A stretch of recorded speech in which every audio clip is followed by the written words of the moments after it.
نبی کریم صلی اللہ علیہ وآلہ وسلم تشریف لائے اس گھر میں جہاں پر دولہا اور دلہن بیٹھے ہوئے ہیں. پہلے بیٹی سے پوچھا تم نے علی کو کیسے پایا؟ فرمایا میں نے علی کو بہترین شوہر پایا. پوچھا یا علی تم نے فاطمہ کو کیسا پایا؟ فرمایا میں نے یا رسول اللہ فاطمہ سلام اللہ علیہا کو اللہ کی عبادت اور اللہ کی اطاعت میں اپنا بہترین مددگار پایا.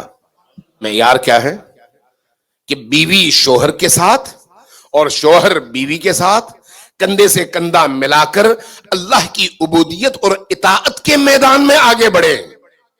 یہ معیار ہے، پیسے میں نہیں، نوکری اور ملازمت میں نہیں، ضروریات زندگی کے حصول میں نہیں، ایک دوسرے سے مطالبات میں نہیں، بلکہ ایثار میں، قربانی میں، اور ان مشکلات کے مقابلے میں استقامت کے ذریعے سے اور اللہ کی عبودیت اور بندگی کے ذریعے سے.